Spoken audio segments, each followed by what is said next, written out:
Đời hơi tâm này chẳng mơ ác về có ta, chẳng có ta nào nào mơ ác về nào nào. Tâm này của ta lại thầm giá trăng một lần chua đói tay.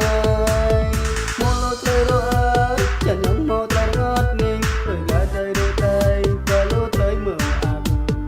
Để lại đúng lâu để lại ra này chẳng giống nấy một đóa trời mi.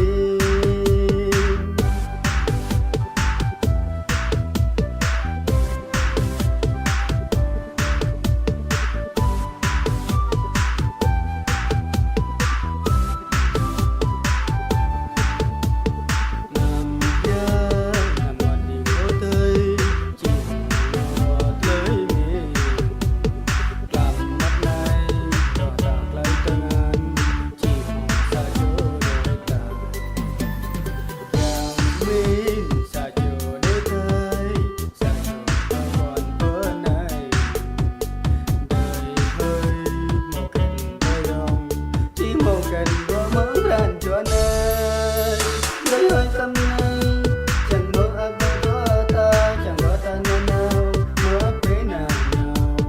Làm này của ta lại thầm giá trăng một lần chua đói tay. Một lô trời đóa chẳng giống một tay ngót ninh rồi gã trời đôi tay và lô trời mơ ác. Đời lại đừng mơ đời lại ra này chẳng giống nấy một đóa trời